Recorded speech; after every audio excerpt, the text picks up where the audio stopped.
Bonsoir tout le monde, bonjour si vous nous recevez si vous nous rejoignez depuis le continent nord-américain et plus particulièrement le Québec à l'honneur aujourd'hui avec notre invité Jean-Marc Léger. Si vous ne le connaissez pas encore, vous allez le découvrir. Jean-Marc est le directeur d'un des plus grands instituts de sondage en Amérique du Nord et en plus de ça, c'est un très très fin connaisseur de la politique américaine. Et en plus de ça, il ne pratique pas la langue de bois. On n'hésite pas de nous dire, nous donner l'heure juste, de nous dire les choses et de parfois, au passage, livrer quelques secrets de cuisine, quelques secrets de sa profession. On va retrouver Jean-Marc dans quelques secondes. Heureux de vous retrouver. On a trouvé que on a un petit peu modifié tout ce qui était la programmation d'aujourd'hui et de l'émission de lundi, qui sera la deuxième partie de cette émission. Aujourd'hui, on va écouter Jean-Marc, on va parler expert. Et puis, lundi, on aura une émission de pure enquête sur l'industrie américaine, important, hein, l'industrie américaine des sondages, comment elle joue un rôle dans cette campagne, comme elle a déjà joué en 2022. Donc ça sera lundi, sauf breaking news majeure. Et donc on s'est dit qu'aujourd'hui, il fallait reprendre tout ça à zéro. Vous verrez, on va discuter avec Jean-Marc. Il y a certaines choses que vous connaissez déjà, mais qu'il faut la peine de répéter. Nous sommes à 23 jours de l'élection, à un moment où notre obsession collective pour les sondages n'a jamais été aussi importante. Et cette obsession, malheureusement, s'accompagne souvent d'erreurs d'interprétation, des fois de méconnaissance aussi. Donc on va essayer de recadrer tout ça, de donner l'heure juste, encore une fois, et puis de rentrer dans les coulisses de cette industrie, de parler de tendance, comment on décide d'appliquer ou pas tel ou tel scénario à une élection. Hein, à la fin, c'est ce qui arrive lorsqu'on part sur ce qu'on appelle les likely voters. Donc, différents modèles. On va parler de tout ça avec Jean-Marc. Jean-Marc, est-ce que tu m'entends? Oui, je t'entends bien. Bonjour. Bonjour Jean Bonjour. Lachute. Bonjour William. Ah ouais, très heureux de te retrouver. Comme je le disais juste avant, je tiens vraiment à te remercier parce que cette émission, elle est née vendredi à la dernière minute, donc hier à la dernière minute, lorsque je voyais passer depuis 1 ou 2 jours tout ça sur les réseaux sociaux avec l'angoisse, mais aussi avec beaucoup d'erreurs. Et je me suis dit, OK, il faut qu'on fasse quelque chose. Jean-Marc, t'es la personne idoine parfaite pour faire ça. Et donc, je t'ai contacté vraiment, je pense qu'il devait être 20 heures au Québec ou 21 heures déjà au Québec, en te disant, est-ce que tu peux passer soit samedi ou soit lundi? Je me disais, bon, ça va jamais le faire, mais j'ai essayé quand même. Et tu m'as répondu dans la foulée en me disant, OK, on fait ça demain, c'est important de le faire. Et donc voilà, donc, au nom de tout le monde, merci. Mais d'abord, merci parce que c'est tellement agréable de discuter avec toi et de parler des vraies affaires pour les élections américaines. J'avais le choix cet après-midi entre le vélo et une entrevue avec William. J'ai choisi l'entrevue avec William. C'est bon, c'est un bon choix.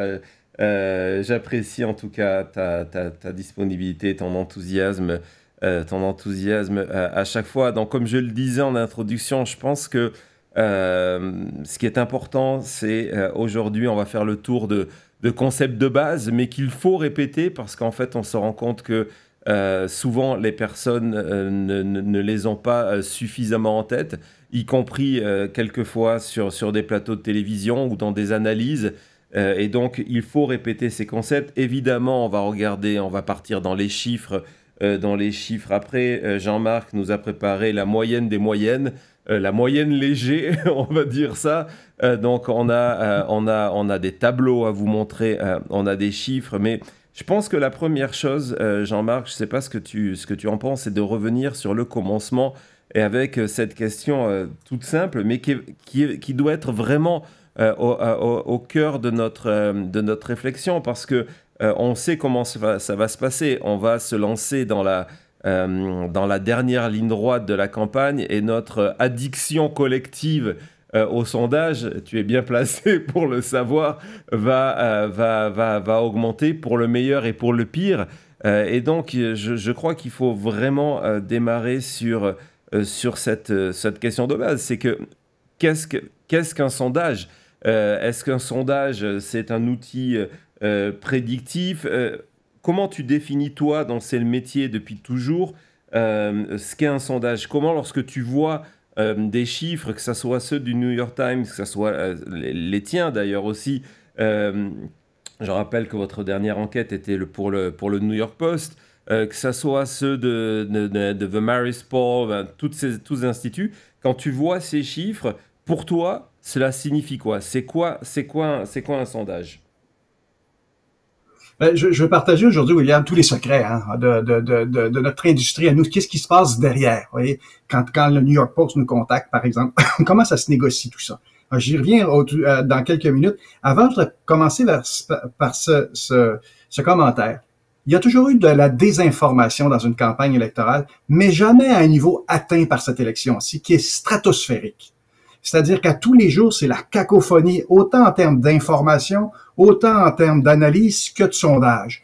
Et là, pour les gens qui nous écoutent, on ne sait plus véritablement sur quoi se fier. Fait qu'aujourd'hui, on va essayer de donner des éléments de base, une structure pour vous aider à mieux comprendre les sondages.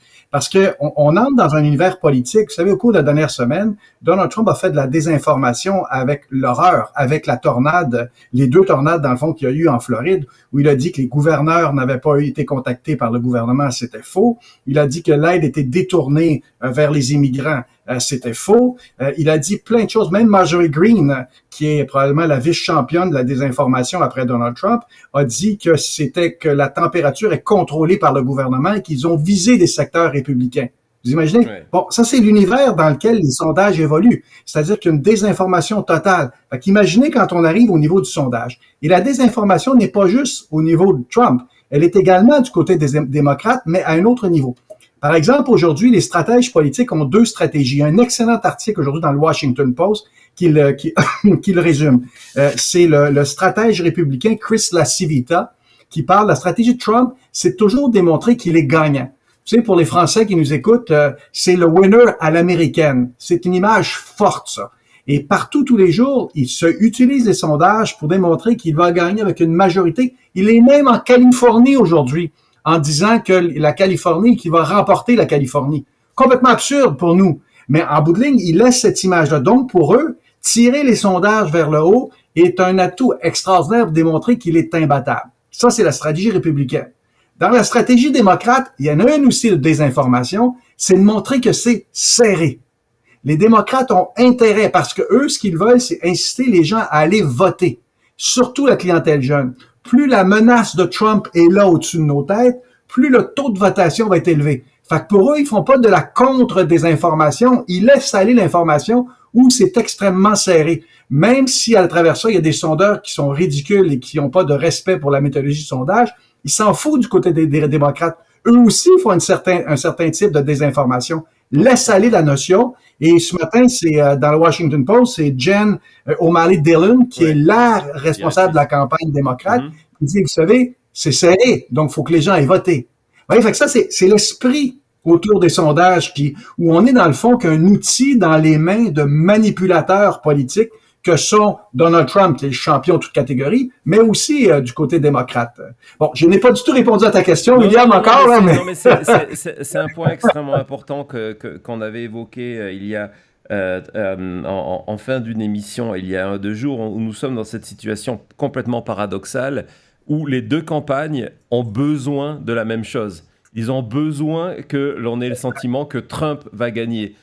Pas pour les mêmes raisons, mais pour le même but final. Donc, du côté de Trump, on a besoin de cette image de gagnant et de donner, donc, comme tu le disais, ce meeting en Californie, celui à la fin du mois d'octobre au Madison Square Garden à New York, où il n'a aucune chance de gagner, c'est pareil qu'en Californie.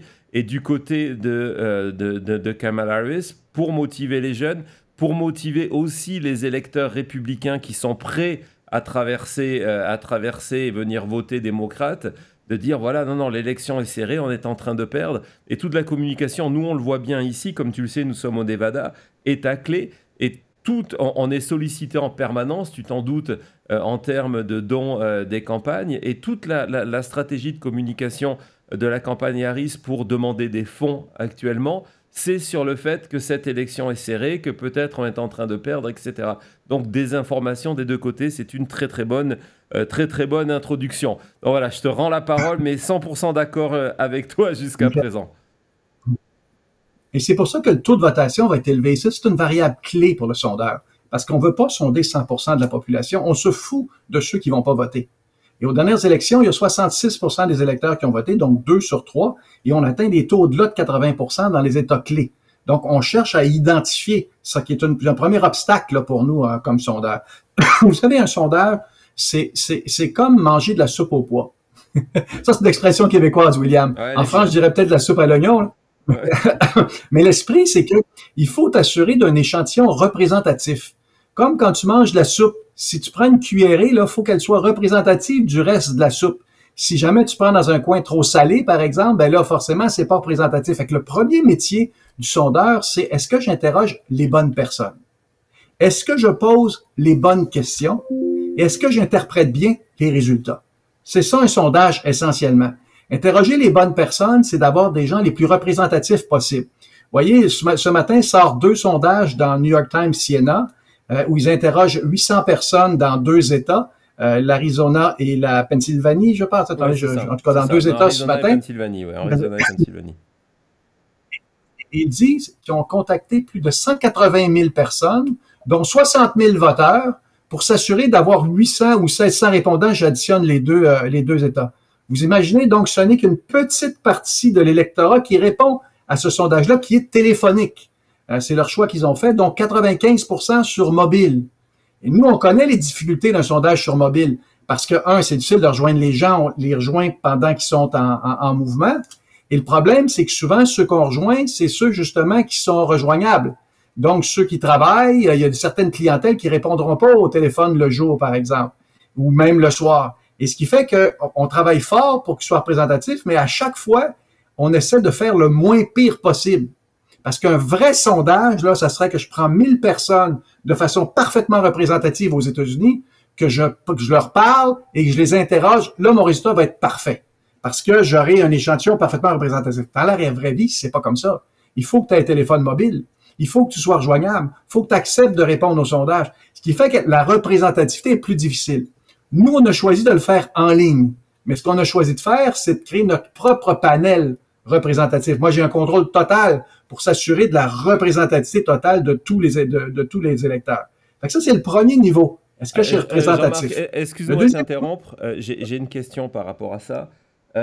Comment vous déterminez ce que tu appelles la représentativité? C'est-à-dire, est-ce que tu essayes de te rapprocher de à quoi ressemblait la carte électorale de 2020, c'est-à-dire dans les mêmes proportions de vote, ou tu anticipes d'autres choses? Comment vous essayez d'établir cette représentativité? Parce que c'est un des points importants. On sait qu'il y a eu des sondages qui sont sortis l'année dernière qui utilisent cette nouvelle méthode qui est complètement de randomisation des appels et qui ne met plus d'échantillons représentatifs. C'est-à-dire qu'une fois qu'ils ont leur quota d'appels, ils considèrent que c'est bon, même si ça ne correspond pas soit à la démographie, soit à la carte électorale. Vous faites comment pour établir cette représentativité? Ce qu'on va surveiller, c'est un certain nombre de variables clés. Par exemple, le sexe du répondant, parce qu'on sait que les femmes sont davantage Mme Harris, plus 13, et les hommes sont davantage M. Trump, plus 3. Donc, il faut s'assurer d'avoir une représentation parfaite. Un peu plus de 51% de l'électorat est féminin. Ça, c'est le premier élément. Ensuite, on va surveiller l'âge. On va surveiller la communauté culturelle, la région. Et la valeur clé qui n'était pas utilisée dans les élections de 2016-2020, qui est la plus importante aujourd'hui, c'est l'éducation. Ouais. Il y a un article de Nate Silver qui dit que le facteur clé maintenant électoral, c'est l'éducation, parce que les gens plus éduqués votent démocrate, les gens moins éduqués, notamment les blancs moins éduqués, vont voter pour Donald Trump. Donc, on s'assure de la représentativité parfaite de certain nombre de variables qui sont importantes. Mais il y a des éléments qu'on va rajouter. Nous, on va poser des questions supplémentaires pour s'assurer de la fiabilité de l'échantillon. Par exemple, pour qui avez-vous voté à la dernière élection? Si je suis trop loin du résultat réel, c'est parce que mon échantillon, il y a un biais, soit démocrate, soit républicain. Je vais poser aussi un certain nombre de questions où on a des données statistiques. Par exemple, à ce moment-ci, le prochain sondage qu'on démarre, c'est « Avez-vous déjà voté? » Parce qu'on sait combien de gens ont voté. Fait que si j'arrive à 14% des gens qui ont voté, puis en réalité, c'est 10% des gens qui ont voté, oups, il y a un biais dans l'échantillon. Donc, j'ai toutes sortes de variables de contrôle pour s'assurer que quand je pondère le résultat, il est parfaitement représentatif. Et ça, c'est la clé du résultat. Et c'est ça l'erreur de 2020-2016, notamment, c'est sur celui sur l'éducation. En France, ça fait une éternité que vous utilisez le dernier vote, parce qu'en France, vous êtes toujours en élection. Fait que c'est facile d'évaluer le dernier vote, parce qu'une élection qu'il y a eu l'an dernier ou il y a 2 ans. Au Québec, la difficulté, c'est que la dernière élection, des fois, était 3-4 ans avant. Et forcément, la mémoire oublie un certain nombre de facteurs, particulièrement quand tu as voté perdant, là, tu as tendance à le sous-évaluer. Donc, il y a toutes sortes d'éléments qu'on s'assure de la représentativité. Et là-dessus, il y a des gens qui le font par téléphone filaire. Il n'y a plus personne qui a un téléphone à la maison. Non. Par téléphone mobile, ça va, mais il faut que le questionnaire soit court. Parce qu'à moindrement qu'il est long, quand tu es en mouvement, tu n'as pas le goût. Nous, on choisit les sondages en ligne parce qu'on a plus de précision et on a ce qu'on appelle l'effet miroir. Les gens s'expriment plus par Internet qu'ils peuvent l'exprimer à un intervieweur. Parce qu'à l'intervieweur, les gens sont gênés des fois de voter pour M. Trump. En ligne, ils ne sont pas gênés du tout. Regardez sur les médias sociaux, il n'y a pas de gêne à voter pour Trump en ligne. Et il y a du face-à-face encore. Il y a certains endroits, particulièrement à l'extérieur des États-Unis. Par exemple, je fais des sondages au Brésil. Le sondage le plus précis est le face-à-face, donc directement devant le répondant. Ça, c'est la représentativité. La deuxième, c'est la question que je pose. Chaque mot dans la question compte. Elle peut avoir un impact sur le résultat.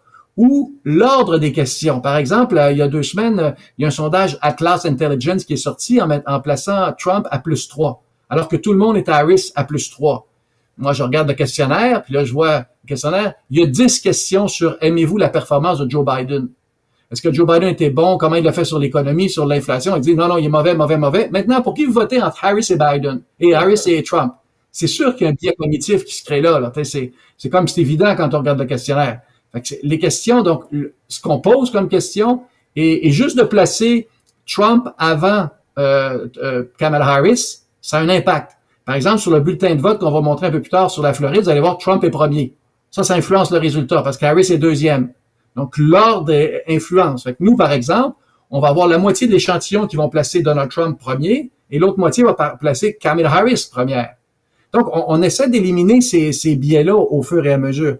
Mais en bout de ligne, là, le plus important pour ceux qui nous écoutent, c'est que vous choisissez 3-4 firmes sérieuses et vous les suivez. Parce que c'est pas nécessairement le résultat qui est important, mais c'est la tendance. Parce que la même firme, avec la même méthode, vous voyez que les tendances bougent. Et là, vous avez une vision plus claire. Il y a sur le site de 538 une évaluation des sondeurs aux États-Unis. Par exemple, New York Times Siena est premier dans l'évaluation. C'est normalement une firme fiable. Elle ne sera pas parfaite, elle va se tromper aussi. Mais globalement parlant, elle est fiable. Et un petit secret d'entreprise entre toi et moi, William, et ceux qui nous écoutent, Léger a fait une quinzaine d'acquisitions pour bâtir l'entreprise. Ça fait 2 ans que je cherche à acheter une firme en politique aux États-Unis, qui fait des sondages politiques. Je n'ai pas pu trouver une firme qui n'est pas partisane. C'est fou. Toutes les firmes sont soit démocrates et républicains. Et la raison principale, c'est qu'il y a beaucoup d'argent en jeu. C'est une industrie de plus de 200 millions de dollars. Fait que chaque firme va travailler soit au niveau national, quelques-unes, mais surtout au niveau de l'État ou même au niveau de la ville, ou au niveau, fait qu'ils sont très impliqués politiquement. Ce qui est pas, c'est pas le même phénomène en France, ni au Canada, où il n'y a pas de budget pour les sondages politiques, il n'y a pas d'argent là-dedans. Fait que donc les firmes ne travaillent pas avec les partis politiques, sont apolitiques. Aux États-Unis, je n'ai pas pu trouver une seule firme à Washington qui n'est pas partisane. Fait que, vous voyez, il y a un biais partisan important d'un côté ou de l'autre. Ouais, c'est vraiment un point extrêmement, extrêmement important qu'on évoquera dans l'émission que je vais faire lundi sur ce sujet-là, parce que lorsqu'on regarde, je pense, les 60 sondages qui sont sortis depuis le 1er octobre, les 60 sondages, il y en a 28 qui ont été sortis par des firmes qui sont ouvertement républicaines, et 2 qui sont par des firmes ouvertement démocrates. Donc effectivement, après, il vous en reste très peu. Donc le conseil de Jean-Marc de dire suivez uniquement ces firmes-là et d'aller les voir d'enquête en enquête, parce que normalement, il y a des exceptions, mais normalement, elles utilisent la même méthodologie, ce qu'aux États-Unis on appelle du screening, dans le même screen, le même scénario électoral, parce que il y a un choix. Je voudrais qu'on en parle de cette différence entre les sondages Registered Voters et Likely Voters. Leur avantage et leur inconvénient dans le sens où lorsque vous décidez de passer en mode LV, donc qui sont des électeurs qui sont plus probables d'aller voter, là aussi, il y a un choix qui peut être déterminé. New York Times, et il assume, et je trouve que c'est très bien, eux, ils partent d'une thèse qu'il va y avoir cette mobilisation de masse, elle sera favorable à Trump parce qu'il y a une partie des électeurs que l'on n'identifie pas ou mal qui va venir voter. Donc, c'est leur grille qu'ils appliquent dans leurs calculs. Est-ce que tu peux nous expliquer non seulement la différence entre Registered Voters et Likely Voters, mais comment on choisit, lorsqu'on est un institut de sondage de qualité, encore une fois, comment on choisit une grille d'interprétation aux chiffres que l'on a? C'est ça, il y a différentes manières de fonctionner. Il y en a une où il y a certains instituts qui ont accès aux listes électorales directement. Donc, ils partent de la liste, donc ils sont déjà enregistrés comme voteurs. Mais c'est pas tout le monde qui a accès à ça. Nous, par exemple, on va partir d'un échantillon large et on va poser la question, êtes-vous enregistré? À la première question, mais on va aussi poser la question, avez-vous voté aux dernières élections? Parce qu'il y a une relation aussi entre les deux, là. Ce sont toujours les mêmes électeurs qui votent ou ceux qui votent pas sont toujours les mêmes. Fait qu'on veut d'abord, c'est comme une forme d'entonnoir. On va chercher le répondant au total. Ensuite, est-ce qu'il est enregistré? Mais la question essentielle, c'est est-ce qu'il va aller voter? Ce qu'on appelle les likely voters. LV, là. Vous allez voir, quand vous voyez LV à côté de la cote, là, c'est likely voters. Et ça, donc, là, il y a toutes sortes de questions parce qu'on va poser la question, quelle est la probabilité que vous allez voter? Est-ce que vous vous intéressez à la politique? Avez-vous voté la dernière fois? Donc, pour être capable de calibrer ces gens-là. Là, je vais partager un secret avec nous. Par exemple, moi, la question la plus forte, parce qu'on a créé des modèles mathématiques, des algorithmes pour être capable de prévoir si la probabilité que la personne allait voter ou pas. Et l'algorithme était moins performant qu'une seule question qu'on posait. Et cette question-là, on peut la poser à quelques semaines du scrutin. Comme dans nos prochains sondages, on commence à la poser.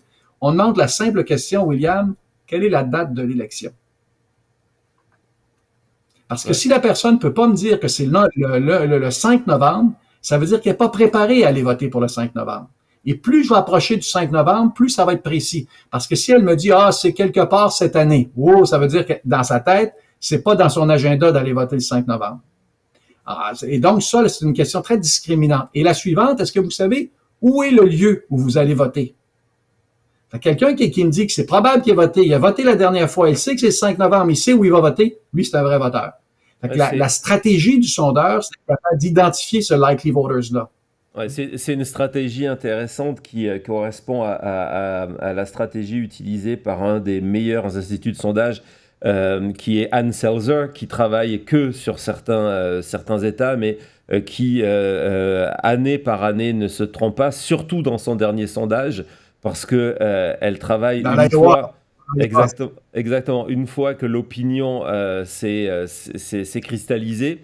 Et en fait, elle choisit dans son échantillon Likely Voters ce qu'elle a uniquement des extremely likely voters, donc des gens dont elle arrive à déterminer en tant que sondeur l'idée que ces gens vont voter à quasiment 100%. Ce qui lui permet après d'avoir ces prédictions qui sont quasiment justes dans son dernier vote, parce que c'est certain que ces gens-là vont voter, alors qu'elle ne compte pas, comme d'autres font, sur des électeurs qui déclarent une intention sans vérifier s'ils sont ou pas inscrits sur les listes électorales, parce que là aussi, c'est un problème. J'imagine que les sondeurs, vous avez des personnes qui vous répondent « Ouais, on va voter pour telle ou telle personne », mais en fait, elles ne sont même pas en mesure de voter.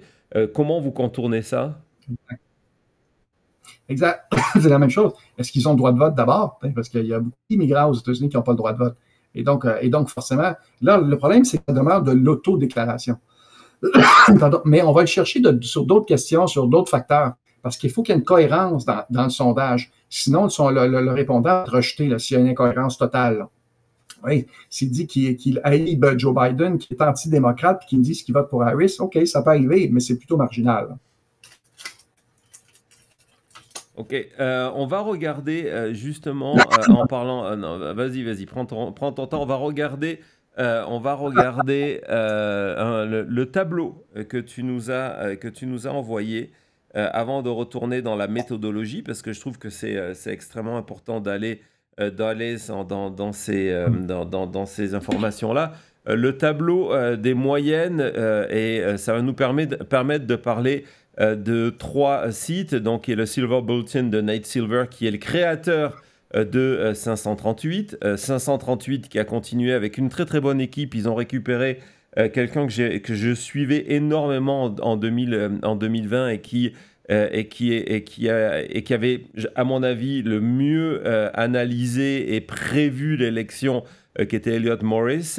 Et puis RCP. Là, c'est un sujet plus délicat. On va en parler un tout petit peu. Je vais en parler en long, en large lundi. Pourquoi j'ai énormément de mal avec RCP.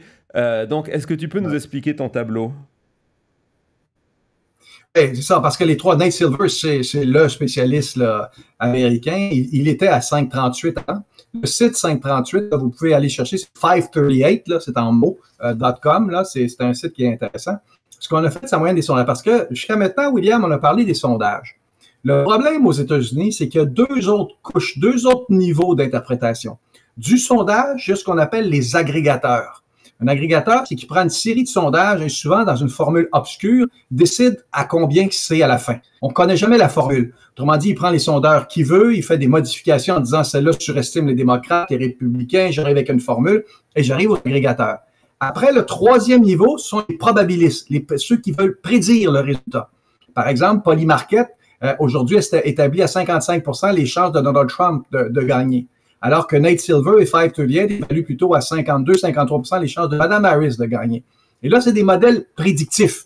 Donc, souvent, l'information est un peu cacophonique parce qu'on ne parle plus juste de sondage, on parle d'agrégation et d'autres. Moi, j'ai fait le jeu des agrégateurs, c'est ce que vous avez le tableau qui est là. J'ai fait la moyenne des moyennes, donc la moyenne des agrégateurs, qui nous donne, dans le fond, essentiellement la 2e colonne, c'est les résultats de sondage. Regardez comment c'est fou, comment c'est précis, comment c'est serré. C'est moins de 2% d'écart dans les 7 États clés.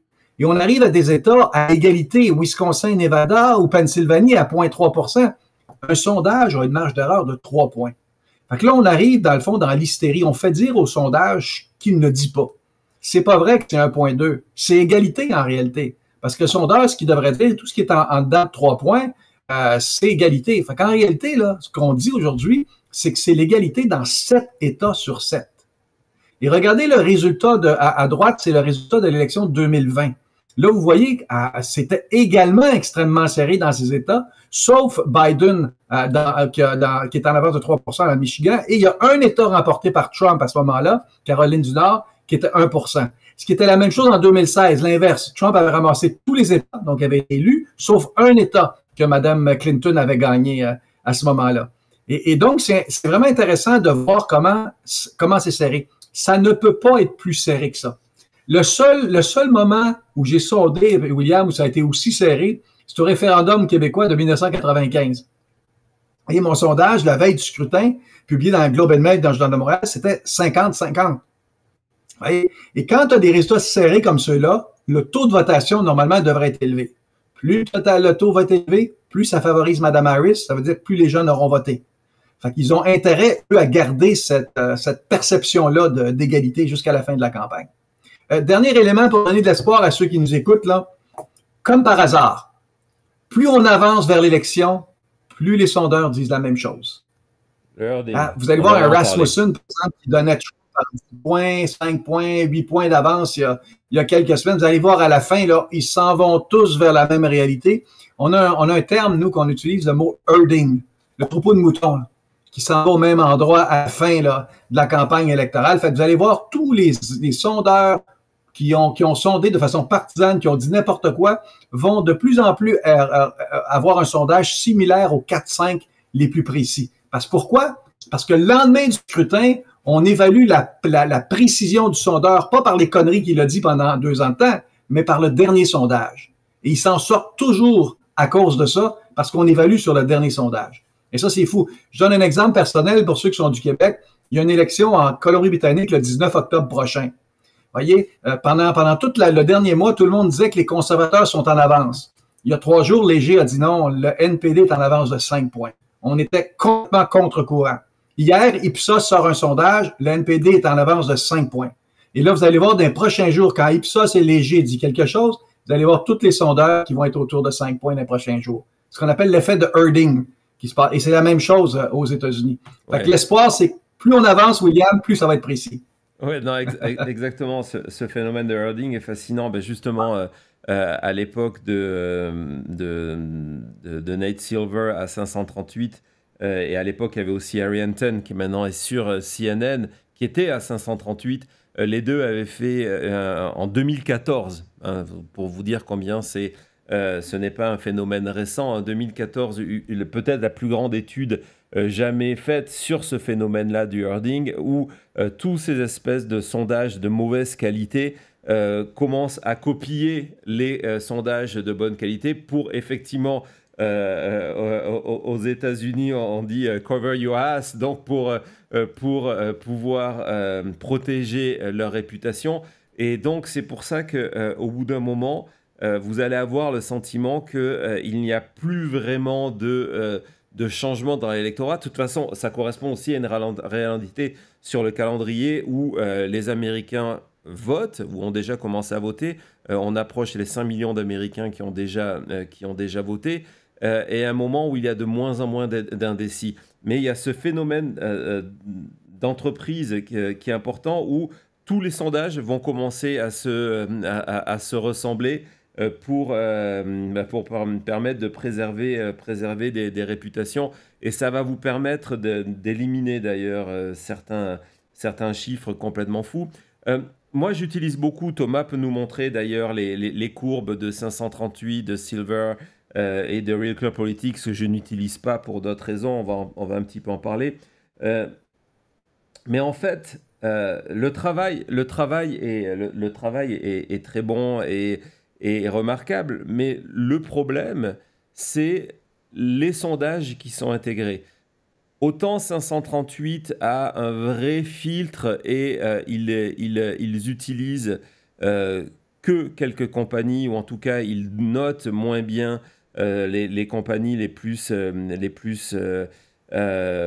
contestables, on va dire, souvent des compagnies politiques. Autant Silver met un petit peu tout dans sa moyenne, et il y a en ce moment chez les agrégateurs, que ce soit Silver, que ce soit 538, que ce soit Split Ticket, cette volonté de dire, de toute façon, c'est pas grave que le sondage y soit bon ou pas bon, que la méthodologie soit bonne ou pas bonne, on met tout ça dans la moyenne, et c'est la moyenne qui va décider.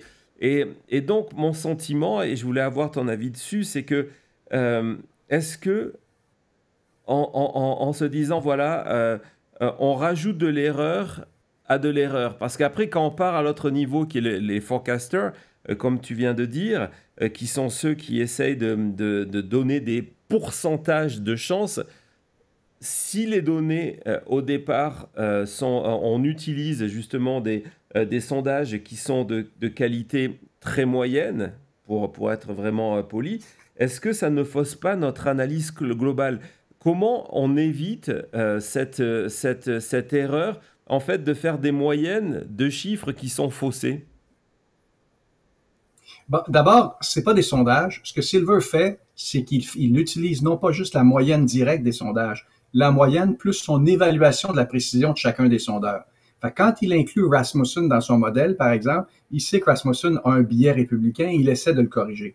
Mais la peur des sondeurs, donc quand vous voyez ces résultats-là, la peur de Nate Silver, comme la peur de tous les sondeurs, c'est de sous-évaluer Donald Trump. C'est ça notre peur, parce que depuis 2016, depuis 2020, il y a eu plein de choses qui s'est dites. En 2016, les sondeurs au niveau national ont été très précis. Ils ont parlé de 3 points d'avance pour Mme Clinton, elle a gagné par 2 points d'avance. Là, ils ont été moins précis, c'est dans certains États. En moyenne, dans les États clés, ils se sont trompés de 4% en moyenne. Il y a certains États, comme le Wisconsin, c'est allé jusqu'à 9% d'écart par rapport à ça. Fait que c'est la peur que les sondeurs ont de ne pas être précis. Fait que Silver, ça a fait son affaire d'avoir un Rasmussen, parce que ça permet d'amoindrir l'effet démocrate et de s'assurer. Et encore une fois, aujourd'hui, les sondeurs vont encore sous-évaluer Trump, mais probablement de 0,5, 0,6, peut-être de 1%, probablement pas beaucoup plus que ça. Parce qu'on a changé nos méthodes justement pour ne pas avoir cette sous-évaluation-là du voteur de Donald Trump, contrairement à 2016, qui était la pire. Il y a eu encore des problèmes en 2020. En 2022, c'est l'inverse. On a surévalué la vague rouge. Et aux primaires, il faut se rappeler qu'aux primaires républicaines, Trump a été surévalué dans les sondages par rapport à Nikki Haley. Fait que le phénomène Trump, aujourd'hui, les gens ne sont plus gênés de dire qu'ils votent pour Trump. C'est même l'inverse. Alors que 2016, c'était gênant de dire voter pour Trump. Aujourd'hui, ils sont dans la rue avec leur porte-drapeau, là. C'est pas, fait que c'est une dynamique qui est autre. Mais globalement, les sondeurs, si les gens pensent qu'on applique la même erreur que 2016, 2020 aujourd'hui, que Trump va gagner par 3-4 points, non. À mon avis, il y a un effet qui est là pareil, mais il est minime dans l'élection. Ça me permet de rajouter deux petites choses. Je t'en prie. Tu as parlé tout à l'heure des indécis. Il y a un mythe chez les indécis. Parce que souvent, les politiciens vont parler des indécis, je vais convaincre les indécis. Il n'y en a pas d'indécis aux États-Unis. Les indécis, quand tu fais des groupes de discussion auprès d'eux, c'est des gens qui sont déficients politiquement. Ils savent pas de quoi ils parlent. Ils sont incohérents politiquement et c'est des gens qui ne vont pas voter. Parce que vous retrouvez autour de 7, 8, des fois 10% d'indécis, mais il y a 34% qui n'iront pas voter. Puis un indécis, aujourd'hui, ça n'existe pas. Tu as une opinion pour ou contre. Par contre, ce qui existe, c'est des changeants. C'est que les électeurs sont beaucoup moins loyaux qu'avant. Le New York Times a écrit dernièrement qu'il y a 14% des électeurs aux dernières élections qui se sont décidés dans la dernière semaine. Encore pire, j'en ai déjà parlé, William, au Canada, c'est 10% qui décident, qui confirment leur choix dans l'isoloir. Fait que et c'est pas des gens qui sont indécis qui décident dans l'isoloir. C'est des gens qui ont une tendance d'un côté ou de l'autre, mais qui confirment leur choix à la fin. Fait que pour le sondeur, les indécis, on s'en fout royalement. Ce qu'on s'en fout pas, c'est la question, est-ce que vous êtes certain de votre vote ou vous pouvez changer d'opinion? Et ça, c'est un peu plus problématique, là, parce que les gens sont, tu sais, l'expression qu'on dit à la blague, c'est que c'est pas les sondages qui sont pas fiables, c'est les électeurs qui sont pas fiables. Parce que les électeurs changent de perception souvent dans une campagne électorale, là. Mais là, justement, on a, si on revoit n'importe quelle courbe, Thomas, que ce soit 538, Silver ou d'autres, il y a deux choses que l'on peut voir. C'est que il y a quand même une continuité, alors qu'on a le sentiment, si on suit au quotidien, que d'un coup, l'opinion se fie, part pour Trump ou pour Harris. On se rend compte de cette continuité depuis le 1er août, où Kamala Harris est en avance, sondage après sondage, que ça soit d'ailleurs au niveau des États. J'ai choisi pour illustrer ça aujourd'hui la Pennsylvanie, parce que évidemment c'est un État extrêmement important, et quand tu regardes dans la Pennsylvanie, oui, ce sont des résultats extrêmement serrés, mais avec une stabilité de qui est devant. Et ce qu'on se rend compte, c'est que aujourd'hui, mon interprétation en tout cas, et je compte sur toi pour me corriger si je me trompe, des sondages, c'est que au-delà des indécis, des personnes qui sont prêtes à changer d'avis, il y en a quasiment plus. Et plus on se rapproche pour Kamala Harris de cette barre, on voit, elle, selon les sondages, elle est à 48-49%, donc la barre des 50%, plus ça devient difficile. Je disais qu'il y a une inégalité entre un sondage qui a 49% pour Kamala Harris, 47% et pour Trump, qu'un sondage qui a 44 et 42. C'est 2 points, mais ce n'est pas les mêmes 2 points, parce que ça veut dire qu'une partie plus importante de l'électorat est venue se figer sur elle, et que donc le plus longtemps elle est en avance, le plus proche de la barre des 50%, le mieux c'est pour elle. C'est annonciateur, sans que ça soit un outil prédictif. Ça veut dire qu'elle est vraiment dans une meilleure position que Trump lorsque elle est proche de cette barre des 50. Oui, c'est exactement. Puis au niveau national, ça n'a vraiment pas bougé. Parce que les gens ont une opinion très précise de Donald Trump. On l'aime ou on l'aime pas. Pour Kamala Harris, il y a eu un moment d'incertitude. Quand elle est arrivée forte. Elle a fait une campagne sans faute jusqu'à maintenant. Mais là, elle a perdu le momentum dans certains États. C'est-à-dire que le momentum qui était pro-Harris, où elle gagnait 1 point par semaine, là, ça s'est ralenti. Et elle a même reperdu un peu de momentum parce qu'on arrive avec des résultats serrés, alors qu'elle avait 2 ou 3 points d'avance dans certains États clés. La Pennsylvanie que vous montrez, là, c'est l'une des 3 conditions gagnantes. Si on parle des 7 États clés, c'est une chose. La Pennsylvanie, c'est vraiment la clé parce que c'est la plus costaude. C'est 19 points au collège électoral. Mais c'est aussi le fait que quand la Pennsylvanie vote d'un côté, le Michigan et le Wisconsin votent de la même manière. Et Mme Harris et M. Trump ne peuvent gagner la présidence sans la Pennsylvanie, en tout cas dans la grande majorité des scénarios. Il faudrait voir que c'est ça. Et c'est pour ça que une des conditions gagnantes pour ceux qui regardent les sondages au niveau national sont intéressants pour voir une tendance générale, mais c'est vraiment la Pennsylvanie qu'il faut surveiller. Quel élément clé? D'ailleurs, William, il y a 3 éléments à surveiller dans la campagne d'ici à la fin. Il y a la Pennsylvanie d'abord. Il y a ce qui sera la question de l'urne. Quel sera l'enjeu? Parce que M. Trump essaie d'imposer l'enjeu de l'immigration actuellement. On va voir jusqu'où il va faire du chemin. Vous allez voir qu'il va changer sur l'économie. Parce qu'en bout de ligne, c'est l'économie qui va devenir l'enjeu central.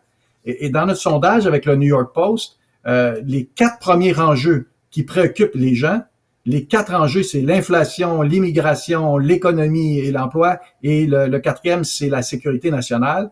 C'est que sur ces 4 enjeux-là, M. Trump a un avance de 6 à 12 points sur Mme Harris. Et c'est ça qui est important, c'est qu'il va essayer d'imposer cet enjeu-là.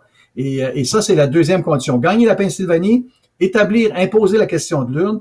Et au final, c'est ce qu'on appelle le ground game, c'est-à-dire la sortie de vote, le travail sur le terrain. Et là, la machine démocrate surpasse largement la machine républicaine à cet égard-là. Fait que le taux de sortie de vote va être beaucoup plus fort du côté de Mme Harris. Fait que donc, vous savez, la Pennsylvanie, la clé, l'économie avantage Trump, la sortie de vote avantage Mme Harris. Donc, c'est pour ça que d'ici à la fin, là, c'est les 3 variables qu'il faut vraiment surveiller pour déterminer le gagnant.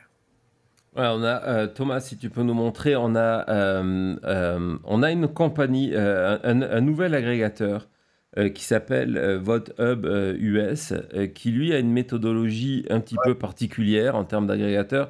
C'est que il fait ce même agrégateur que font Silver et 538, mais il se concentre uniquement sur les sondages notés A et B+, donc vraiment le très haut du sondage, et il élimine les sondages partisans.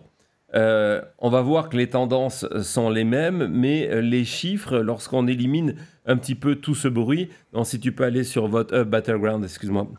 Voilà, les chiffres, lorsqu'on élimine tout ce bruit, on se rend compte qu'on est autant à une élection serrée, et que donc voilà, que c'est la réalité, même lorsqu'on enlève tout le bruit des sondages qu'il ne faut pas suivre, on se retrouve dans des élections où on a au maximum du côté de Wisconsin de 1,3. Donc c'est vrai que du coup on a cette espèce de réserve, et en permanence on vient je le vois sur les réseaux sociaux, on vient de te dire non mais oui mais regardez en 2016 les sondages se sont trompés. Ce qu'il faut savoir, ce qui est intéressant, la grande nouveauté au-delà, et puis si tu veux en parler un petit peu plus, ce serait formidable, au-delà du fait que vos méthodologies évoluent, changent, c'est pas un exercice figé, vous reprenez pas les mêmes méthodes, en permanence vous apprenez de vos erreurs, donc ça je trouve que c'est assez intéressant. Mais ce qui est intéressant lorsqu'on voit, Thomas, n'importe quelle courbe, c'est qu'on se rend compte, et c'est la différence majeure entre une élection qui a sous-évalué Trump et des sondages qui nous paraissent normales sur Trump, c'est que, vous voyez, là, on est à 46-47, à du 46 pour Trump. Il est, même dans les meilleures options, qui est RCP, il est à 47%.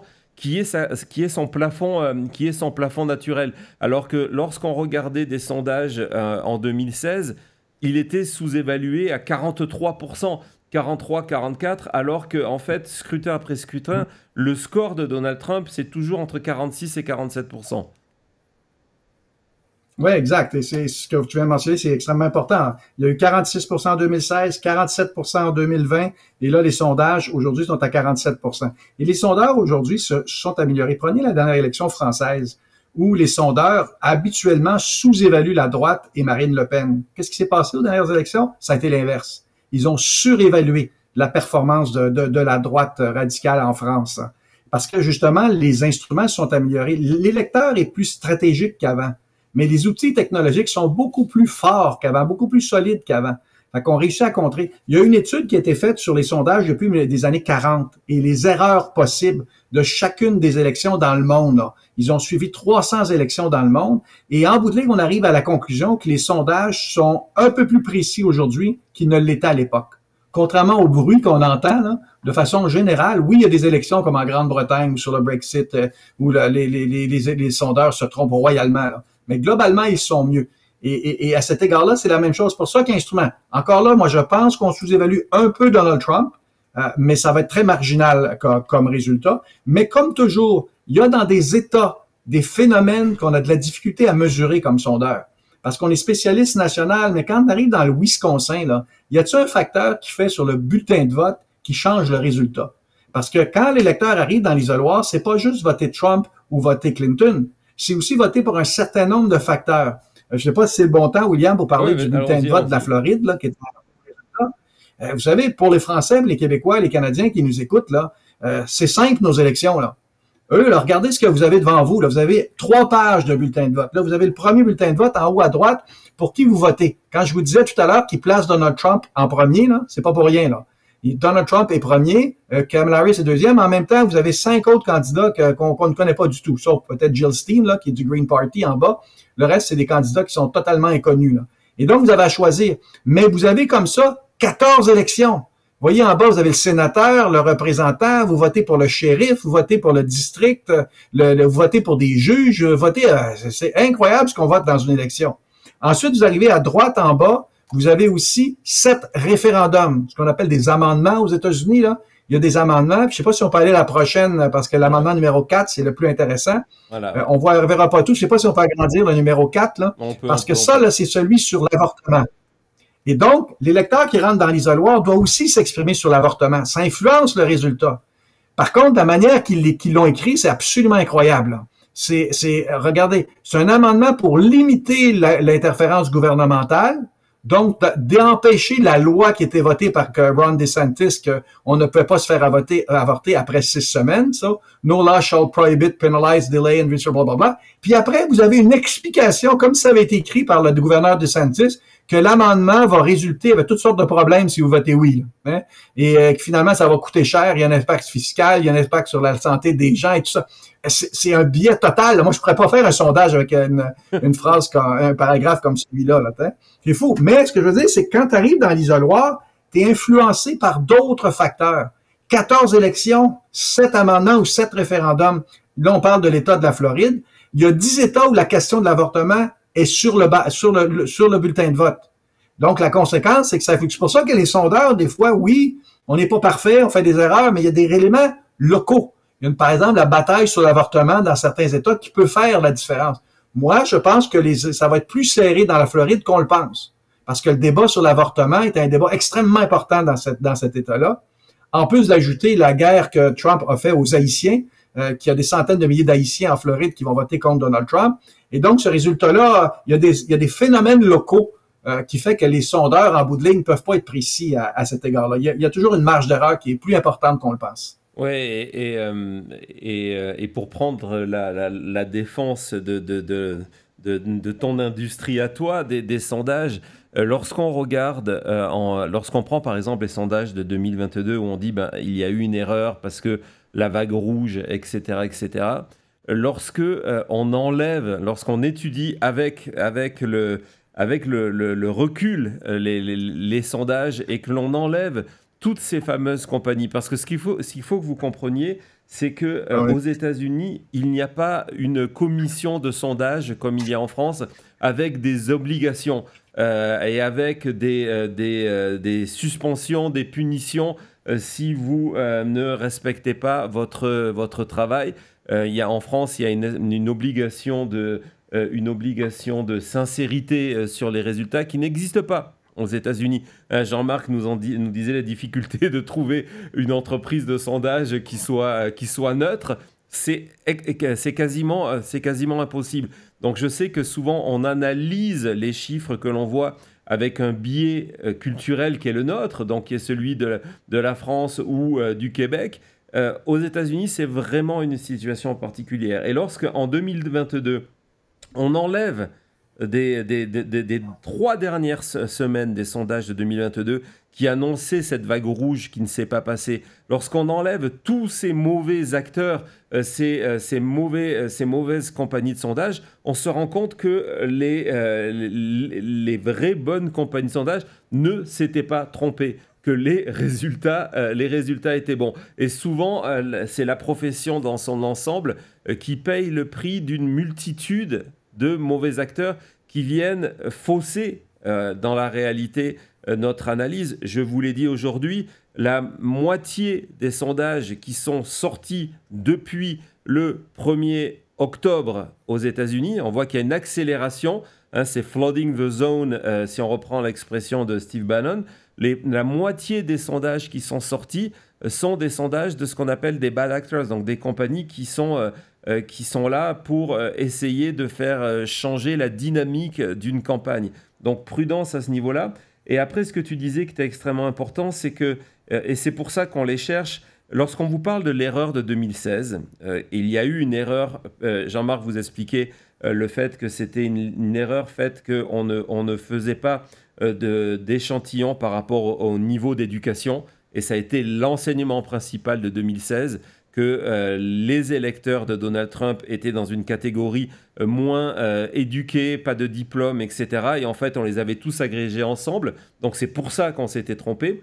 Et par contre, si vous retournez en octobre, la même période, en octobre 2016, si vous allez voir les sondages au niveau des États, faits par des compagnies locales qui ne font que des enquêtes au niveau de l'État. Ou pire encore, hein, on en a parlé il y a 2 jours, il y a 2 ou 3 compagnies qui, elles, font des sondages au niveau du district. Donc c'est vraiment précis, c'est parce qu'ils vont vraiment au cœur de ces endroits clés aux États-Unis.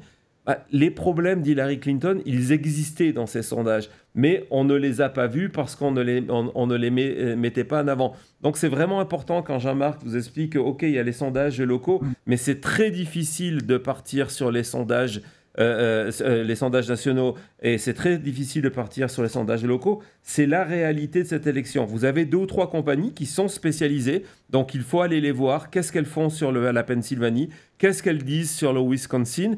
Et ça vous permet d'avoir une meilleure appréhension de ce qui peut se passer. Mais je voudrais justement, Jean-Marc, que tu nous parles de ce niveau. En général, on utilise inconsciemment, consciemment, les sondages comme des outils de prédiction. Est-ce que ça correspond à ce qu'est un sondage? Oui, nous, on prédit, mais on prédit le passé. On ne prédit pas l'avenir. C'est-à-dire que nous, ce qu'on mesure, c'est ce qui s'est passé. Et ce qui va se passer dans l'avenir, c'est difficile. Ce qu'on dit souvent, c'est que c'est un thermomètre qu'on plonge dans la bouche du patient pour voir quelle température qu'il a aujourd'hui. Ça va. La question, c'est une série de sondages permet de voir plus que la photo, permet de voir le film au complet. Et c'est pour ça que je parle, pour nous, comme sondeurs, la tendance, c'est fondamental. C'est qui a le momentum? Est-ce qu'il y a une tendance à la hausse, à la baisse? Ça, c'est un facteur clé pour nous à mesurer. Je voudrais ajouter un élément sur le fait que c'est le Far West chez les sondeurs américains, parce qu'il n'y a pas de réglementation sur la qualité de la donnée. Il n'y a pas d'endroit où il faut déposer les sondages. Comme au Canada, par exemple, notre association, chaque sondage qui est publié, je vais le déposer, ce qui n'est pas le cas aux États-Unis. La seule chose où les États-Unis ont des lois plus serrées, c'est la protection des données personnelles. Donc, nous, comme sondeurs, là, on ne peut pas ramasser n'importe quoi et on ne peut pas la conserver non plus.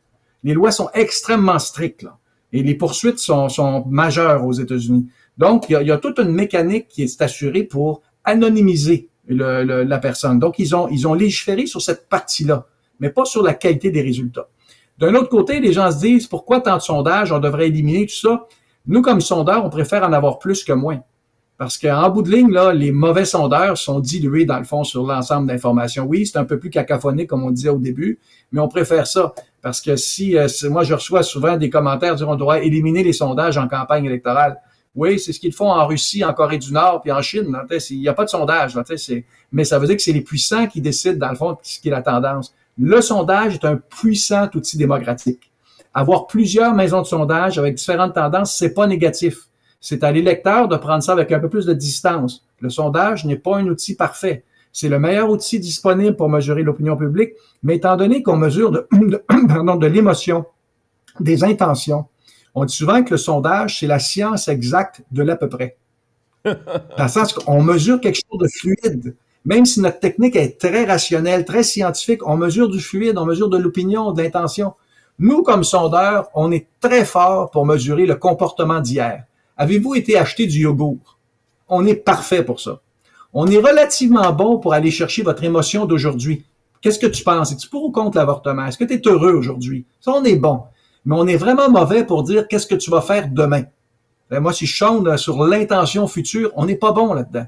Et c'est pour ça que c'est développé toute une industrie parallèle de la prédiction qui n'a jamais vraiment fait ses preuves.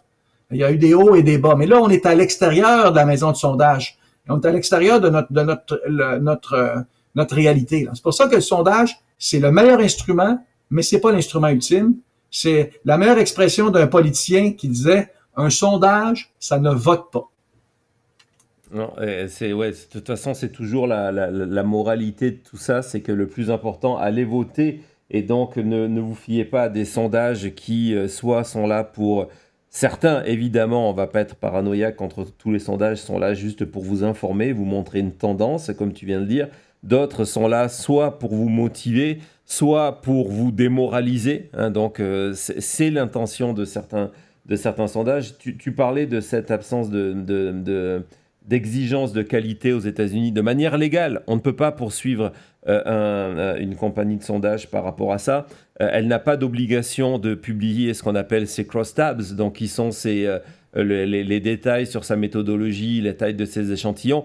Et même quand ils le font, je ne sais pas si tu as suivi depuis 2 jours cette affaire qui secoue un petit peu le monde du sondage aux États-Unis, qui est le dernier sondage sur la Pennsylvanie, justement, de cet organisme qui s'appelle TIPP, qui est bien noté par Nate Silver, qui n'est pas bien noté par 538. C'est assez intéressant, c'est que Nate Silver le met dans sa catégorie A, B, et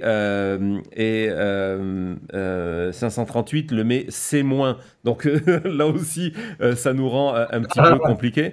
Et donc, il publie un résultat, il publie un sondage il y a 2 jours. Pennsylvanie est à clé. Leur Registered Voters, donc il publie les 2 résultats. Leur RV donne 4 points d'avance à Kamala Harris. Et leur LV donne 1 point d'avance à Donald Trump. Déjà, la différence entre entre Registered Voters et LV, c'est rarement un swing comme ça de 5 points entre les 2 catégories. Donc ça, c'était déjà un point important. Et eux publient les crosstabs. Et quand on va voir les crosstabs, on se rend compte que c'est des crosstabs géographiques pour la Pennsylvanie. On se rend compte que la différence, c'est que lorsqu'ils ont décidé de mettre leur filtre dessus, Likely Voter, ils ont quasiment supprimé tous les électeurs de la région de Philadelphie. Les électeurs de la région de Philadelphie, c'est l'endroit où on vote le plus en Pennsylvanie. C'est l'endroit où les démocrates vont le mieux performer. Et donc, quand on enlève cette région, c'est-à-dire que dans leur échantillon de départ, ils ont 125 électeurs de Philadelphie. Donc, ils terminent Harris plus 4. Et dans leur échantillon de fin qui permet à Trump d'avoir du plus 1, il n'y en a plus que 22. C'est-à-dire qu'il y en a 102 qui ont été perdus entre les 2 modèles. Et résultat, ces chiffres-là, ils se retrouvent dans les moyennes. C'est ce qui permet, par exemple, au niveau de RCP, quand ce sondage est arrivé, de faire basculer dans RCP la Pennsylvanie pour Trump à la place de Harris. Donc, vous voyez, c'est ce travail-là qu'il faut faire et qui rend la chose compliquée. Donc, le patron de TIPP a été interrogé et il a expliqué, dit oui, on a en fait 5 modèles différents qu'on applique sur nos sondages et pour celui-ci, on a choisi ce modèle-là. Et donc tout ça, ce sont des informations que le grand public n'a pas, de se dire, OK, en tant que sondeur, on choisit un scénario d'élection, se dire, bah, tiens, ces gens-là, on va les éliminer parce qu'on considère que ce sont des jeunes et que du coup, c'est pas certain qu'ils aient voté, etc. C'est pour ça qu'il faut prendre ces chiffres dans leur globalité et dans leur prudence. T'en penses quoi, toi, quand tu vois un sondage qui dit Registered Voters plus 4 pour un candidat et finalement le candidat est à moins 1 lorsqu'on arrive dans le Likely Voters? Ben, franchement, la première expression, c'est que l'explication du responsable, c'est de la bullshit. Là. C'est un peu n'importe quoi. Là. Ça n'a aucun sens. Si tu arrives avec un plus 4 puis un moins 1, là, ça n'a pas de sens. Il y a quelque chose qui ne va pas dans l'échantillon. Puis il y a une manière de travailler. Il n'y a pas 36 manières de travailler. Il n'y a pas 36 scénarios possibles. Tu choisis un ou l'autre. Là. Fait que là, on est entre soit de la manipulation jusqu'à l'incompétence. On est à travers ça, là, parce que ça n'a aucun sens de publier quelque chose comme celui-là. Et c'est aussi irresponsable. C'est comme firme, on a une responsabilité. Nous, au Canada, c'est notre travail d'être précis, c'est notre travail d'essayer d'être le plus précis possible à chacune des élections. Et c'est inacceptable, ce type de comportement-là. Et ça arrive pas dans les dernières semaines. Dans les 10 derniers jours de la campagne, là, vous allez voir, là, tout d'un coup, tout le monde dit la même chose, comme on le mentionnait tout tôt. Ça arrive pas, ça arrive durant la campagne, ça, ce type d'éléments-là. C'est pour ça qu'il faut surveiller. C'est la même chose avec Rasmussen ou Trafalgar. Essayez d'avoir accès aux résultats du sondage. Vous n'avez pas accès au rapport. Fait qu'on publie des résultats, puis on ne peut pas vérifier. Rasmussen, il faut que tu payes pour avoir accès au rapport, puis Trafalgar, c'est impossible. Puis Trafalgar publie dans tous les États clés, et ce qu'il fait, c'est qu'il ramène la moyenne de Real Clear Politics, là, la RCP, là, de ce site-là, à beaucoup plus pro-Trump. Parce que justement, vous allez voir, c'est toujours plus 3, plus 4, plus 5 pour Trump, et là, la moyenne, elle est concernée. Le choix, c'est davantage pour le site de l'utiliser ou pas l'utiliser. Dans ce cas-ci, on donne beaucoup d'importance à Trafalgar et il n'y a pas moyen de vérifier. Donc, c'est déjà un indicateur. Quand vous n'êtes pas capable de voir le sondage, de voir la question, de voir les tableaux, c'est parce qu'ils ont des choses à cacher. Essentiellement, c'est simple. Pour nous, comme sondeurs, on est habitués, on sait lesquels. Avant même qu'ils publient, là, je sais ce qui va se passer là, pour certains sondeurs. Mais quand même, c'est la jungle là, aux États-Unis. Hein. Il y a de tout en bout de ligne. Hein. Puis, mais comme je dis, dans les prochains jours, on est à 23 jours, vous allez voir que tout va se préciser. Ce qui est un peu un brouillard pour plusieurs, vous allez voir qu'on va voir la lumière arriver. Là. De plus en plus, c'est de plus en plus clair. Et ce qui est certain, par contre, c'est que ça va être serré comme élection. Ce qui est certain, c'est que le soir d'élection, M. Trump risque d'être en avance, ou en tout cas avoir un score plus élevé parce que le vote sur place est compté en premier. Et là, comme la dernière fois, le vote par la poste ou par anticipation va arriver, où les démocrates sont nettement mieux organisés. Contrairement à 2020, ça a pris une semaine, je pense, avant d'annoncer le résultat. Cette fois-ci, on pense, nous, à TVA, que ça va prendre 24 heures. Probablement pas plus que 24 heures, là, avant qu'on ait le résultat final. Mais le soir d'élection, vous pouvez aller vous coucher parce que je pense pas qu'on ait le résultat le soir d'élection. Je serais surpris. À moins qu'il y ait une vague qui part, qu'on n'a pas vu, là, mais ça me surprendrait. Ouais, mais alors justement, je voudrais conclure sur un autre aspect que tu nous dis souvent qui est, OK, il y a les sondages d'un côté, et puis après, il faut aller voir deux autres éléments. D'accord, deux autres éléments qui est le fameux follow the money, où va l'argent.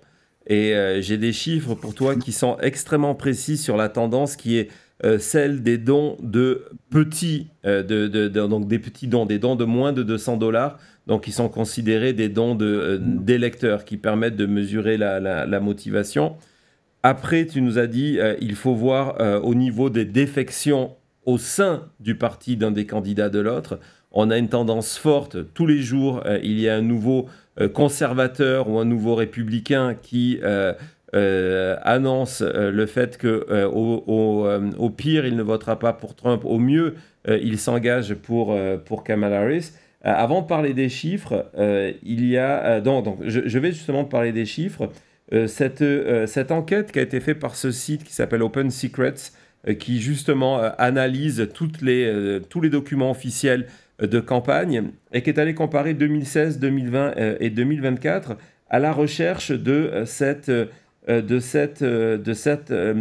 dons de moins de 200 $, parce que vous allez voir comment c'est important. Et donc, ils ont établi que depuis un an, Donald Trump a récolté 98 millions de dollars de petits dons. 98 millions de dollars de petits dons. En 2020, sur la même période, il avait récolté 165 millions de dollars de petits dons. Ce qui veut dire qu'il y a une différence aujourd'hui de 40%. Donc ça s'est relativement ralenti. En 2024, un tiers des dons que reçoit Donald Trump, ce sont des petits donateurs. En 2020, ils étaient 50%. Et en 2016, lorsqu'il a rentré moins d'argent que Hillary Clinton, si on analyse les résultats, on se rend compte que 60% des dons de Donald Trump, c'était des petits dons, alors que chez Hillary Clinton, c'était tout juste 30%. Donc il y a toujours une corrélation 2016, 2020, 2024 sur le candidat qui est le mieux placé et celui qui ramasse le plus de dons de petits électeurs. C'est-à-dire que ça illustre un espèce d'enthousiasme. Aujourd'hui, quand on regarde l'argent, on sait qu'elle a dépassé le milliard de dollars. Aujourd'hui, il y a 44% des dons que reçoit Kamala Harris. Ce sont des petits électeurs. Donc, au niveau follow the money, je ne sais pas ce que tu en penses, mais au niveau follow the money, il y a un avantage du côté de la campagne Kamala Harris. Oui, mais c'est sur les 4 facteurs que nous, on suit. Sondage, léger avantage pour Mme Harris. Au niveau monétaire, un large avantage pour Mme Harris. Elle va avoir du souffle jusqu'à la fin de la campagne. Non seulement l'enthousiasme des petits voteurs, mais le fait qu'elle a suffisamment d'argent pour soutenir sa campagne jusqu'à la fin. Et au niveau de l'organisation de la sortie de vote, où il y a un avantage. Le seul avantage de M. Trump, c'est forcément sur l'économie et l'immigration, où là-dessus, il est mieux placé selon les Américains. Et ça peut avoir de l'incidence à la fin. Si elle avait réussi à réduire l'écart sur l'économie et l'immigration, elle serait présidente des États-Unis. Ce qu'elle n'a pas encore réussi à faire à ce moment-ci, où M. Trump domine. Mais en bout de ligne, William, on a beau étudier tout ça, c'est vraiment le choix que les Américains vont faire parce que c'est un référendum sur Donald Trump pour la 3e élection consécutive. L'avantage de Mme Harris, c'est qu'elle n'est pas aussi perçue négativement que l'était Mme Clinton et M. Biden aussi en 2020. Là. Il y a une réaction relativement à cause de son âge à ce moment-là, encore aujourd'hui. Là. Donc, mais en bout de ligne, quand les Américains rentrent dans l'isoloir, c'est jusqu'à quel point on veut que cet homme-là reprenne les pouvoirs des États-Unis et aussi contrôle le pays comme aucun président ne l'a fait avant lui, depuis le jugement de la Cour suprême, qui permet au président de faire à peu près n'importe quoi. Et ça, c'est vraiment un choix existentiel de l'Amérique. Et souvent, au Canada, je reçois des commentaires en me disant « Oui, mais on s'en fout, au Canada, c'est aux États-Unis. » Non, non. La planète entière va être influencée par le résultat de l'élection du 5 novembre prochain. Si Trump est élu, il y a des conséquences mondiales. Si Mme Harris est élue, forcément, c'est un peu la continuité de ce qu'on a vu au cours des derniers mois. Fait que c'est un choix que les Américains doivent choisir. Ok, voilà, de toute façon, on va continuer à le suivre et je suis certain, comme je te le dis à chaque fois, que d'ici le 5 novembre, tu vas revenir nous éclairer de tes lumières et surtout le fait, ce que je sais que toute la communauté apprécie, c'est que tu parles de tout ça, en France on dit sans langue de bois, c'est-à-dire que tu es complètement honnête, y compris avec une partie de ta profession et je pense que c'est très sain d'entendre quelle que soit une profession en général, d'avoir des personnes de référence comme toi qui expliquent attention, il y a de la désinformation, attention, il y a des compagnies qui sont volontairement malhonnêtes et donc essayez de voir à travers tout ça. Donc voilà, merci beaucoup Jean-Marc. William, vas-y, je t'en prie. William, c'est intéressant ce que tu viens de dire. Ce que je dirais, je pense que ça serait une bonne conclusion. Il y a des compagnies qui sont volontairement malhonnêtes et il y en a qui sont involontairement incompétentes. Exactement. Bon, toi, on va te considérer comme volontairement compétent, ce qui est encore mieux. Je te souhaite une bonne fin de semaine, Jean-Marc, et puis on se retrouve très très vite, ok? Merci beaucoup. Hein. Excellent, merci. Au revoir. Salut. Bye.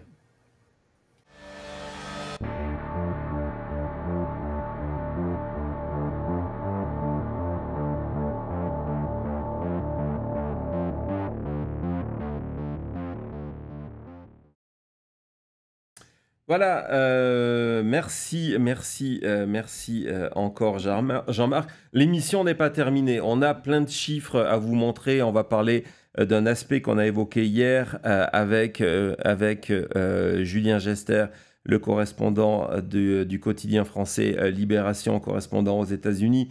On va parler du vote de Nikki Haley. On va faire tout ça ensemble. Je vous rappelle aussi que cette émission est une première partie, qu'il y a une deuxième partie qui arrivera lundi, qui est un travail d'enquête justement sur cette industrie du sondage et comment, vous allez voir, c'est complètement fou comment cette industrie tente actuellement de fausser la campagne pour aider Donald Trump.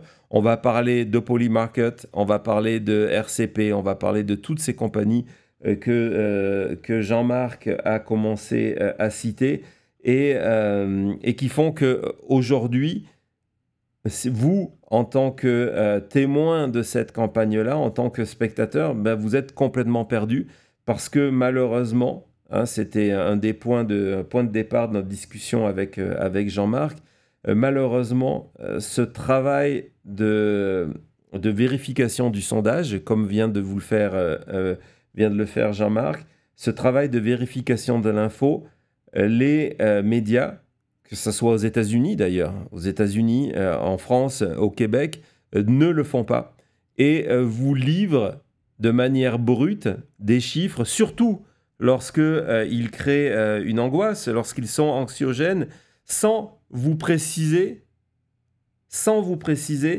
la réalité derrière cet institut, derrière ces chiffres. Lorsqu'on voit que certains experts de plateau mettent en avant RCP, par exemple, je vais vous expliquer ce qu'est RCP dans l'émission de lundi, Real Clear Politics, quelle est l'histoire de cette compagnie, quelles sont les personnes qui sont derrière et surtout quelles sont les personnes qui financent cette compagnie. Et vous allez voir que de mauvaise foi ou par ignorance, par réflexe, les médias continuent à en mettre en avant des firmes qui sont là pour changer volontairement la perception que l'on a sur une campagne.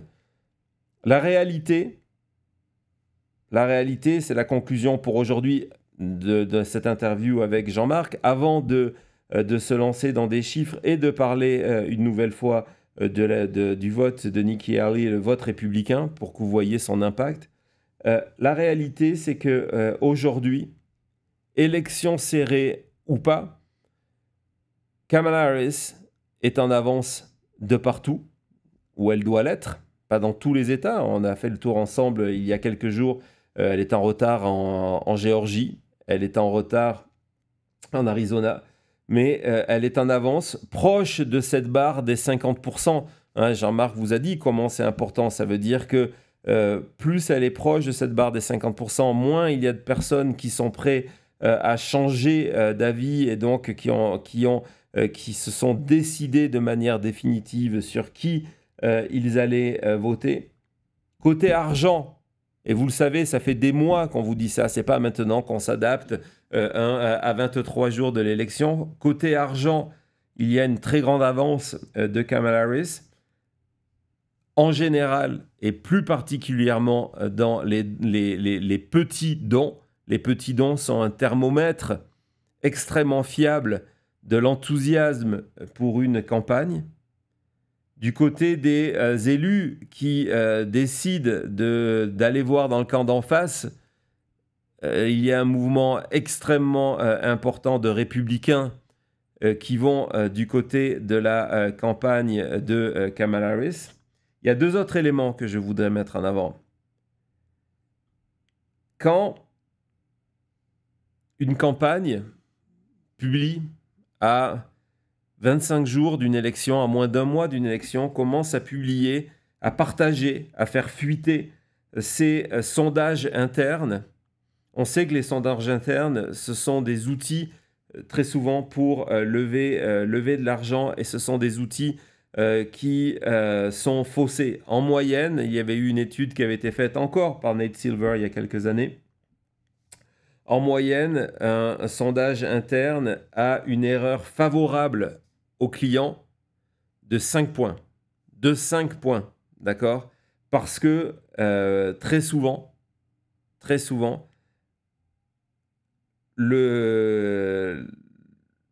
l'entreprise qui vend des sondages à un client va dans le sens de son client. Et donc, lorsque une campagne commence à publier ses chiffres internes pour rassurer de l'extérieur en disant « Regardez, nos chiffres internes nous donnent une victoire », c'est plutôt signe d'une faiblesse et d'une panique. En 2019, la première campagne qui avait commencé à publier, et la seule d'ailleurs, à publier ses chiffres internes, c'était Donald Trump.